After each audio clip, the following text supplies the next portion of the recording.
Hi guys, welcome to ICSE Thought 12 by Unacademy. I'm Pariksha Jain and today I'm going to clear all your doubts. जितने भी मुझे FAQs आते हैं, frequently asked questions regarding history and civics for ICSE class 10, मैं वो सारे doubts इस session में कवर करने की कोशिश करूंगी. ठीक है, आई ट्राई माई बेस्ट. जितने भी मुझे आए सारे डाउट्स को मैं इधर आंसर कर रही हूँ. क्रिस्प से शॉर्ट सेशन में मैं क्लियर करूंगी रिकमेंडेड टेक्स्ट बुक्स क्या होनी चाहिए, उसके अलावा स्ट्रैटेजी क्या होनी चाहिए, प्रैक्टिस, मार्क्स डिस्ट्रीब्यूशन, मार्किंग्स की मैंने पहले भी एक सेशन में बताई है. मैं वापस आपको थोड़ा सा क्लियर कर दूंगी कि मार्क्स डिस्ट्रीब्यूशन कैसे होता है, पेपर पैटर्न क्या होता है. ठीक है, उसके अलावा किस तरह से हम कर सकते हैं HC को पूरा कवर जिससे हमारे सेंटम अश्योर हो. ठीक है, मैं पढ़ाती हूँ और मैं स्ट्रैटेजी देती हूँ 100 on 100 के लिए. मेरे को चाहिए ही नहीं, यहाँ तो मैं क्लियरली कह सकती हूँ 100 on 100 वेरी मच पॉसिबल. तीसरा डाउट है आपका क्वेश्चन बैंक्स रिलेटेड कि भाई मार्केट में इतने सारे अवेलेबल हैं, ICSE के लिए क्या चीज़ सबसे सही है, हम कैसे प्रिपेयर किए.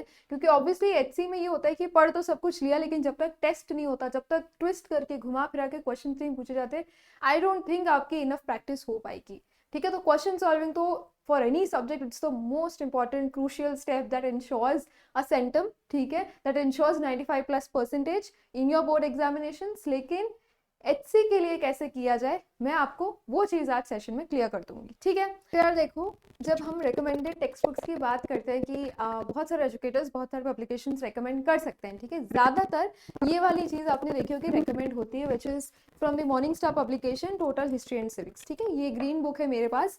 आई डोंट नो, कुछ के पास थोड़ी पुरानी वाली एडिशन भी मैंने देखी है फ्रॉम 2020. उसमें कुछ चेंजेस हैं बेटा, रिवाइज सिलेबस है, तो लेटेस्ट जो सिलेबस है वो वाली ले लेना. अगर आप मॉर्निंग स्टार भी यूज़ करो तो भी मैं बता रही हूँ ये कुछ चेंजेस हैं. फॉर एग्जांपल लोकसभा की मैक्सिमम स्ट्रेंथ अभी भी कुछ बुक्स में दे रखी है 552. ठीक है, जबकि 550 ही है. लेटेस्ट अमेंडमेंट आया था 2021-20 में और उसमें बताया गया है कि 2 एंग्लो इंडियंस के लिए कोई रिजर्वेशन अब नहीं है, तो 550 हो गई है अब स्ट्रेंथ. लेकिन अभी भी ये कंफ्यूजन है क्योंकि टेक्स्ट बुक पुरानी वाली में 552 लिखा है. जो भी रेफर करो लेटेस्ट एडिशन से करना to be on the safer side. Morning star वाली टेक्स्ट बुक अगर नहीं रेफर कर रहे हो, स्कूल्स में ये नहीं चल रही है, शुरुआत से आपने हो सकता है कैंडिडेट, APC, आपकी फ्रैंक की या फिर गोयल ब्रदर्स की, क्या कहूँगी, एक बार ना सिलेबस को देख जरूर लेना कि सिलेबस में कितना है और अपनी टेक्स्ट बुक में वो चीज़ें मार्क करना. कभी भी 10th में मैं रेकमेंड नहीं करती आउट ऑफ सिलेबस पढ़ने के लिए. फॉर योर इन्फॉर्मेशन, ठीक है, लेकिन पूरे चैप्टर्स तो किसी भी चैप्टर में इंक्लूडेड नहीं है. सिलेबस वाइज पढ़ोगे तो आप फायदे में रहोगे.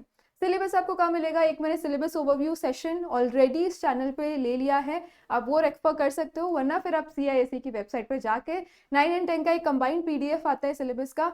ऑफिशियल सिलेबस के बाहर नहीं पूछता है काउंसिल, तो प्लीज जो भी सिलेबस में दे रखा है उसको टेक्स्ट बुक में चैप्टर्स में मार्क करना कि ये इंक्लूडेड है, जो नहीं है वहाँ पे कैंसिल कर देना, क्रॉस लगा देना. ठीक है, दूसरी चीज, कीवर्ड्स बहुत इंपॉर्टेंट होते हैं सारे सब्जेक्ट में. इनफैक्ट लिटरेचर तक में भी कीवर्ड्स बहुत इंपॉर्टेंट है. टीचर्स वो कीवर्ड्स देख लेते हैं और वो मार्क्स देते हैं. ठीक है, इतना पूरा सेंटेंस शायद ना भी पढ़े, लेकिन अगर आपने कीवर्ड्स हाईलाइट करे हैं तो आपको मार्क्स मिल जाएंगे. इसी वजह से रिकमेंडेड टेक्स्ट बुक में भी कीवर्ड्स आपको मार्क करना आना चाहिए. ठीक है, देखो स्कूल्स में यूजुअली टीचर्स भी बताती है कि यार ये कीवर्ड इसमें इंपॉर्टेंट है, ये मिस नहीं करना है. अदरवाइज मैं बैच में बताती हूँ, अदरवाइज मैं फ्री सेशंस भी लेती हूँ. जैसे कि मेरा फर्स्ट वॉर ऑफ इंडिपेंडेंस का एक फ्री सेशन है, उसका लिंक मैं डिस्क्रिप्शन बॉक्स में डाल दूंगी, आप वो अटेंड कर सकते हो. तो कुछ फ्री सेशंस भी मैं लेती हूँ ताकि आपको कीवर्ड आइडेंटिफिकेशन आ जाए. मैं कोई दिक्कत की बात नहीं है इतनी, एक बार आइडेंटिफाई करना समझ जाओगे, मेन पॉइंट समझ पाओगे कि ये मुद्दा क्या है, आप फिर अपने आंसर्स फ्रेम कर पाओगे. अब देखो ये वाली जो टेक्स्ट बुक है ना, ये इसको ज़्यादा रेकमेंड क्यों करते हैं, इसके 2 रीजंस है कि लैंग्वेज इसकी थोड़ी सिंपल है, ईजियर टू अंडरस्टैंड, एंड दूसरी चीज़ it is the most aligned with the official syllabus from the council. तीसरी चीज़ की एक्सपेक्टेशन जो आपकी आंसर की होती है कि बच्चा ये चीज़ें लिखे, वो सारी चीज़ें इसमें मैंशनड है, तो थोड़ा ईजी हो जाता है इसमें से पढ़ के आंसर लिखना या नोट्स बनाना. ठीक है, तो इसीलिए इसको ज़्यादा रेकमेंड किया जाता है. In case if you don't want to spend, आप ये भी कर सकते हो. मैं आपको एक जुगाड़ बता रही हूँ. YT सेशंस में यूट्यूब पे, यानी YT यानी यूट्यूब, ठीक है, यूट्यूब सेशंस पे मैंने रैपिड रिविजन सीरीज भी लगाई, उसमें सब कीवर्ड्स अगेन है. मैंने वन शॉट्स भी लगाए हैं कुछ चैप्टर्स के. मैं लाइव्स भी लेने आती हूँ, मैं हाईलाइट करती हूँ अपने सेशंस में कीवर्ड. ठीक है, हाईलाइटेड होते हैं मेरी स्लाइड्स में, वो मैं खुद ही बना रही हूँ, स्लाइड्स सारे पिक्चर सब कुछ खुद डाल रही हूँ, तो मुझे पता है कि भाई कीवर्ड यहाँ पे है, मैं उसको हाईलाइट कर दूंगी. ठीक है, मैं कभी कभी बता भी देती हूँ even on my YT sessions कि ये कीवर्ड है, इसको मिस नहीं करना है. तो वो चीज़ भी आप again it's an easy hack, YouTube पे देखो, खत्म करो। आप अपने नोट्स अगर खुद बना रहे हो तो आप वो टैली कर सकते हो कि मैम ने जो लिखा है वो मेरे नोट्स में इंक्लूडेड है या नहीं, ठीक है। दूसरी चीज आती है स्ट्रैटेजी, प्रैक्टिस और टाइम टेबल। अब देखो, मैं इससे पहले आपको मार्क्स डिस्ट्रीब्यूशन का पूरा किस्सा सुना देती हूँ। तो 80 मार्क्स का पेपर होगा, ठीक है, और 2 आवर्स का पेपर होगा, 2 आवर्स ड्यूरेशन मिलती है। अब यहाँ पे सबसे ज्यादा गलती करते हैं, ठीक है, सबसे ज्यादा मार्क्स जो लूज होते हैं ना वो इन बड़े सेक्शंस में नहीं होते हैं, वो इधर होते हैं। 16 एमसीक्यूज, 16 मार्क्स कंपलसरी सेक्शन, इसमें आप स्किप नहीं कर सकते, कोई ऑप्शंस नहीं होते। 16 सबसे पहले आप देखोगे ना 16 एमसीक्यूज होंगे, ठीक है, वो 16 के 16 सिलेबस में से कहीं से भी पूछ सकते हैं। इसमें कोई नहीं कह सकता, कोई एजुकेटर नहीं कह सकता कि बेटा इसमें से ही एमसीक्यू पूछा जाएगा, इधर से नहीं पूछा जाएगा, ये नहीं होता। इसीलिए कहती हूँ कि पूरा सिलेबस का रीडिंग तो आपको लगाना ही पड़ेगा। दूसरा जुगाड़ मैं आपको अभी बताती हूँ। तो ये तो हो गया 16 एमसीक्यू, 16 मार्क्स, ठीक है। उसके बाद आते हैं ये 2 मार्कर्स, अगेन ये कंपलसरी है। तो ये दोनों जो है ना, यहाँ पे तो ऑप्शंस है ही नहीं, यहाँ आपको ऑप्शंस मिलेंगे नहीं, ये मैंडेटरी सेक्शंस है, आपको करने ही पड़ेंगे, ठीक है। 14 मार्क्स आपको यहाँ से मिलेंगे, 7 2 मार्कर्स होते हैं, ठीक है। अगेन कैसे पूछे जाते हैं, list any 2 judicial functions of the president, list any 2 या right any 2 administrative functions of the speaker, ठीक है, या फिर any 2 consequences of the revolt of 18 या फर्स्ट वॉर ऑफ 1857। तो ये आपका 14 मार्क्स का किस्सा है, यानी कि आपका 16 + 14 30 मार्क्स तो यहीं से आ जाते हैं, ठीक है। यहाँ पे सारी चीजें प्रैक्टिस करनी पड़ेगी, पूरा पूरा सिलेबस एक बार पढ़ना पड़ेगा, एक क्या मल्टीपल टाइम्स पढ़ना पड़ेगा, तभी ये आते हैं। हालांकि एमसीक्यूज में ज्यादा मार्क्स लूज करने के स्कोप होते हैं, क्योंकि वहां पे ही कॉम्पिटेंसी बेस्ड क्वेश्चंस पूछे जाते हैं। अब आते हैं हम नीचे लॉन्ग आंसर्स के किस्से में। तो देखो यहाँ पे है आपका सिविक्स के लॉन्ग आंसर्स, आपको 3 क्वेश्चंस पूछे जाते हैं 10-10 मार्क्स के, ठीक है। 3 क्वेश्चंस पूछे जाते हैं, उसमें से आपको कोई भी 2 अटेम्प्ट करने हैं, इसीलिए आपको 20 मार्क का ही वो आपका सिविक्स का पोर्शन बनेगा। अब कैसे बन रहा है, 3 यूनिट्स हैं, ठीक है, लेजिस्लेचर, एग्जीक्यूटिव, जुडिशरी, उसमें से कोई भी 2 यूनिट अगर आपने अच्छे से प्रिपेयर किए फॉर लॉन्ग आंसर्स तो आपका काम हो जाएगा, आपको पूरे के पूरे 20 मार्क मिल जाएंगे। समझ में आई बात। 3 में से कोई 2 करने, यानी इसमें आपको लॉन्ग आंसर्स में आपको ऑप्शन मिलता है, और ऑप्शन मिलता है इसीलिए आप कोई भी यूनिट एक स्किप भी कर सकते हो फॉर लॉन्ग आंसर्स, ठीक है। उसके अलावा हिस्ट्री में चलते हैं। अब हिस्ट्री में आपका 1857 वाला जो पूरा यूनिट है, ठीक है, वो आता है। उसके बाद गांधीयन यूनिट आता है, यानी जो आपका महात्मा गांधी जो मास फेज ऑफ नेशनल मूवमेंट है वो पूरा यूनिट है, टिल पार्टीशन वाला चैप्टर, और लास्ट में आपका कंटेम्प्रेरी वर्ल्ड का पूरा यूनिट है। आपको क्या करना है, यहाँ पे देखो 5 ही क्वेश्चंस पूछेंगे, 5 लंबे क्वेश्चंस देंगे, उसमें से आपको कोई 3 लॉन्ग आंसर्स अटेम्प्ट करने हैं। Again you have a scope of at least eliminating 1 unit from your history वाला सिलेबस भी, ठीक है। उसको स्मार्टली कैसे करना है वो मैं आपको एग्जाम टाइम पे बताऊंगी, लेकिन मार्किंग स्कीम आप पूछ रहे हो तो ये है, लॉन्ग आंसर्स में ऑप्शंस मिलते हैं, स्किप करने का ऑप्शन है यहाँ पे, लेकिन पूरा सिलेबस में आपको स्किप, क्या आप ऐसा कर सकते हो कि यार ये यूनिट तो मुझे पढ़ना ही नहीं है, जाए मेरे 2-3 मार्क की तो कटेंगे ना, 4 मार्क की कटेंगे, कोई बात नहीं। अगर आपको वो अफोर्ड करना है तो फिर आप स्किप भी कर सकते हो पूरा यूनिट, लेकिन आपको सेंटम की इच्छा है तो प्लीज मैं कहूंगी कि यार सारे चैप्टर्स पढ़ लो आराम से, अंडरस्टैंडिंग ले लो सब चैप्टर्स की, अभी हमारे पास इनफ टाइम है। मैं आपको लाइव में बहुत प्रैक्टिस देती हूँ, आगे हम क्वेश्चंस की भी प्रैक्टिस लाइव करेंगे, यूट्यूब पे करेंगे, बैच में करेंगे, पोल्स क्विज ले रही हूँ, आपको दिक्कत नहीं आएगी। तो इस चीज को थोड़ा सा सीरियसली भी ले लिया ना तो सेंटम पक्का है, ठीक है, तो आपकी ओवरऑल मार्कशीट बहुत स्कोरिंग हो जाएगी। अब आते हैं हम स्ट्रैटेजी के नीचे। अब देखो स्ट्रैटेजी ऑलरेडी मैंने मार्क्स डिस्ट्रीब्यूशन के टाइम पे बता दी है कि देखो इस चीज को स्किप करना है, इसको अटेम्प्ट करना है, इस तरह से पढ़ना है, ठीक है। उसके बाद भी मैम कब तक एचसी का सिलेबस कंप्लीट करें, ये ब्रॉड टारगेट आपको दे रही हूँ। 80% सिलेबस आपका अक्टूबर तक तो हो जाना चाहिए, इजीली हो जाएगा 80%, यानी almost 15 to 16 chapters out of 20 total chapters of your HC.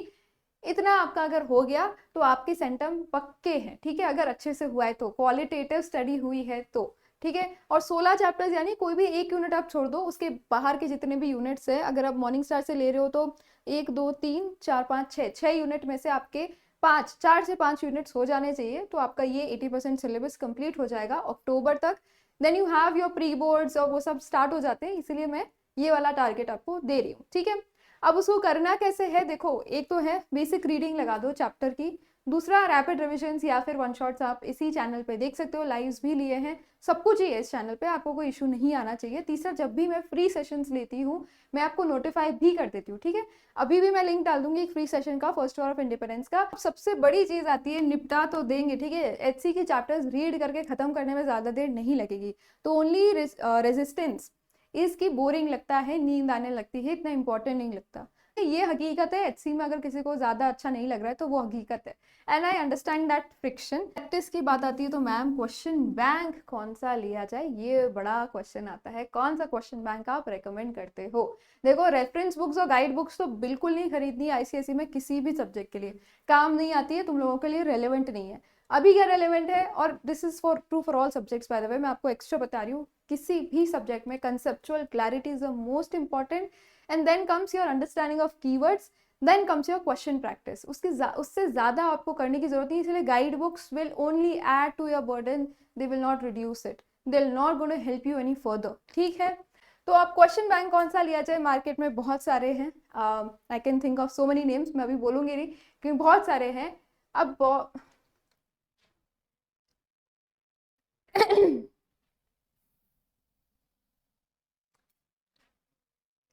तो क्वेश्चन बैंक कौन सा लिया जाए, देखो मार्केट में बहुत सारे पब्लिकेशंस के बहुत सारे क्वेश्चन बैंक्स मिलते हैं। एक ए से स्टार्ट हो रहा है, एक ओ से स्टार्ट हो रहा है, एक जी से स्टार्ट हो रहा है, बहुत सारे हैं, ठीक है, मैं नाम नहीं लूंगी। प्रॉब्लम है इसकी, एक तो बहुत सारे एरर्स होते हैं, दूसरा दे आर नॉट रेलिवेंट।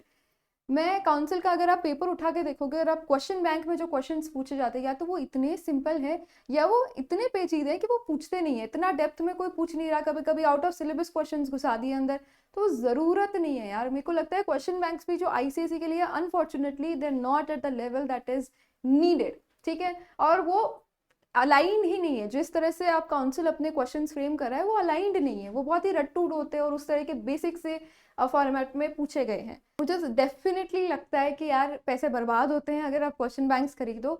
अगर आपको बहुत ही दिक्कत आ रही है और आपको चाहिए, नहीं मुझे प्रैक्टिस चाहिए, तो आप खरीद सकते हो। मैं जुगाड़ दो कर सकते हैं यार, एक तो मैं जो पोल्स लेती हूँ, पोल क्विज लेती हूँ प्लेटफॉर्म पे, don't worry, free of cost ही रखती हूँ, mostly poll session free of cost होते हैं, और जब भी होते हैं मैं आपको नोटिफाई कर देती हूँ, ठीक है। उसके अलावा आप एआई का यूज करके खुद से ही प्रैक्टिस कर लो, बेस्ट केस सिनेरियो है, ठीक है। एआई से मेरा मतलब है चैट जीपीटी, ठीक है, जीपीटी लिख देती हूँ यहाँ पे, तो आप वो यूज कर सकते हो। अब मैम उसमें हम कैसे करें, जीपीटी का यूज कैसे करना है? देखो यार, जीपीटी में एकदम से आप डालोगे ना तो वो बहुत ही बेसिक से क्वेश्चन पूछेगा।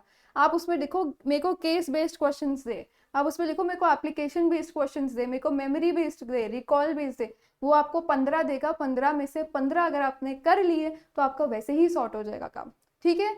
ये बहुत बड़ा हैक है, and I don't think any educator would give you this hack on YouTube, पर मैं दे रही हूँ, ठीक है। I am sure a lot of you would already be using it at a much advance level than I am suggesting, लेकिन अगर आपको नहीं आ रहा है तो प्लीज यार इतना तो कर ही सकते हो, ठीक है। पोल क्विज में मैं आपको एक क्वेश्चन पूछती हूँ, मैं आपको टाइमर देती हूँ, आई एम श्योर आप लोगों को पता होगा, वैसे तो टाइमर लगा देते हैं, उसमें आपको समझ के आंसर करना है। उसमें असर्शन रीजनिंग भी होता है, उसमें रिकॉल भी होता है, उसमें एप्लीकेशन बेस्ड भी होता है, उसमें केस बेस्ड भी होता है, सब कुछ ही है, ठीक है। प्रीवियस ईयर्स के क्वेश्चंस भी डालती हूँ, स्पेसिमेन पेपर के क्वेश्चंस भी डालती हूँ, मुझे जो लगता है कि इस साल पूछे जाएंगे वो क्वेश्चंस भी डालती हूँ, लॉन्ग आंसर, शॉर्ट आंसर, सब कुछ हम प्रैक्टिस करते हैं पोल्स में, तो कहीं दिक्कत आपको नहीं आने वाली अगर आप वो अटेंड करोगे। क्योंकि मैं मेहनत कर रही हूँ आप लोगों के लिए, क्योंकि मैं इस चीज़ को free of cost open for all रख रही हूँ, तो I would appreciate and I would actually encourage you guys to come and have a look, ठीक है। आप कहीं से भी पढ़ रहे हो, मुझे कोई प्रॉब्लम नहीं है उसमें लेकिन इसमें आपको हेल्प मिलेगी क्योंकि लोगों को चाहिए, और क्योंकि क्वेश्चन बैंक्स इतने अच्छे नहीं लगते मुझे, तो मैं आपको वो चीज़ ओपन रख रही हूँ, आप आइए और आप अटेंड कर सकते हो, ठीक है। अब इसके अलावा कोई भी बेटा आपको डाउट हो तो आप मुझसे कमेंट्स में पूछ लेना, मैं नेक्स्ट सेशन जब भी इस तरह का बनाऊंगी या फिर लाइव्स लूंगी तब मैं उनको भी केटर कर लूंगी।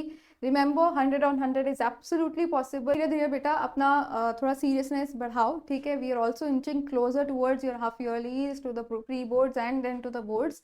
तो थोड़ा सा अपने जो स्पीड है उसको बढ़ाओ। कोचिंग में अगर टाइम वेस्ट हो रहा है, आपको लग रहा है कि इतना बेनिफिशियल नहीं है, या फिर दोस्तों के साथ इधर उधर चपड़ चपड़ में वेस्ट हो रहा है, तो प्लीज़ अब टाइम है सुधर जाने का, ठीक है। थोड़ा धीरे धीरे इन चीज़ों को कट डाउन करने का, पूरा कट करने की ज़रूरत नहीं है।